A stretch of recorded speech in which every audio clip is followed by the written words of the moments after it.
नमस्कार. 7 मे पासून पुरंदर विमानतळ हा प्रकल्पकरिता भूसंपादनची प्रक्रिया चालू होणार आहेत. याच्याबद्दलची प्रक्रिया जी आहे ते बऱ्यापैकी संपलेली आहे. आता शेवटचा जे टप्पा आहे लोकांच्या सोबत करारनामे करणे, शेतकऱ्यासोबत आणि पैशाचं वाटप करणे, हा प्रक्रिया 7 मे पासून चालू करणार आहोत.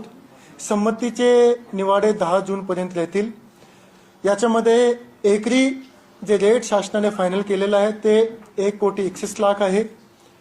याच्यामध्ये याच्यासोबत इंटरेस्ट आहे 1,61,00,000 आहे. आणि याच्याशिवाय जे निगडीत घटक आहे त्याच्यामध्ये झाडे, विहीर यासाठी वेगळे पैसे शेतकऱ्यांना दिले जातील. तर सरासरी एकरी मागे प्रत्येक शेतकरीला जवळपास 2 कोटी रुपये भेटणार आहेत. याच्याशिवाय 10% जमीन, एकूण जेवढी आपण शेतकऱ्याची जमीन घेतोय त्याची 10% जमीन विकसित भूखंड परत शेतकऱ्यांना दिला जातील एरोसिटीमध्ये. आणि याच्याशिवाय ज्या शेतकऱ्याचा घर जातोय त्यांना 2.5 गुंठे जमीन अतिरिक्त घर बांधायला दिली जातील. जे शेतकरी त्या ठिकाणी भूमिहीन होते त्यांना 750 दिवसाच्या पैसे वेगळे दिले जातील. आणि याच्याशिवाय प्रत्येक कुटुंबामधून एअरपोर्टमध्ये प्राथम्याने एक माणसाला नोकरीही दिली जातील, तशी MIDC याच्यामध्ये तरतूद आहे. आणि या पद्धतीने हा प्रक्रिया आपण सध्या चालू करत आहोत. सर्व शेतकऱ्यांना आम्ही आवाहन करतो की आता हा प्रक्रिया चालू झालेली आहे. पैसे वाटपची प्रक्रिया 7 मे पासून चालू होतील. याच्यामध्ये जिल्हाधिकारी कार्यालयामध्ये आणि प्रांत कार्यालयामध्ये हा दोन्हीपैकी आपण आपला करारनामा आमच्याकडे सबमिट करू शकतात. RTGS द्वारे डायरेक्ट बेनिफिट ट्रान्सफर सारखे पैसे शेतकऱ्याच्या खात्यामध्ये सोडले जातील. 3000 एकर एवढी जमीन आम्ही भूसंपादन करणार आहोत.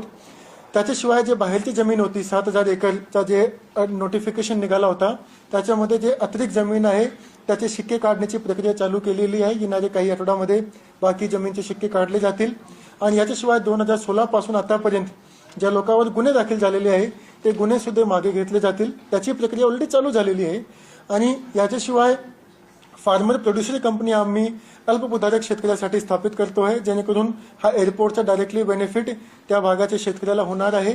आणि महिला बचत गटाकरिता एअरपोर्टच्या आत गाला उपलब्ध करून दिला जातील, जेणेकरून जे महिला बचत गटद्वारे तयार केलेले जे हँडीक्राफ्ट आहे, जे प्रोडक्ट्स आहेत ते एअरपोर्टच्या आत विकता येणार. या पद्धतीचा एकंदरीत पॅकेज आहे, त्याची डिटेल माहिती आम्ही सांगितलेली आहे. आणि कालपासूनच आमच्याकडे शेतकरी येणे चालू झाले होते, कारण 30 एप्रिलला हा न्यूज लागली होती की डेट फायनल झालेली आहे. तर काल एक दिवशीमध्ये आम्हाला 433 एकर एवढी जमीनचे करारनामे आमच्याकडे शेतकरी सबमिट करून गेलेले आहेत. 3000 पैकी 1500 एकरचा भूसंपादन झाला की इमिडिएटली राज्य शासनाद्वारे एअरपोर्टसाठी टेंडर काढला जातील आणि पुढची प्रक्रिया चालू होतील. आणि अपेक्षा असा आहे की ऑक्टोबर-नोव्हेंबर दरम्यान प्रत्यक्ष एअरपोर्टचं काम पुण्यामध्ये चालू होतील. आणि याच्यामुळे पुण्यामध्ये IT इंडस्ट्री आणि GCC इंडस्ट्री याला खूप मोठ्या प्रमाणावर एक संधी मिळणार आहे. आणि त्याचा फायदा मात्र पुण्याला नसून पूर्ण पश्चिम महाराष्ट्राला आणि संपूर्ण महाराष्ट्राला याचा फायदा होतो.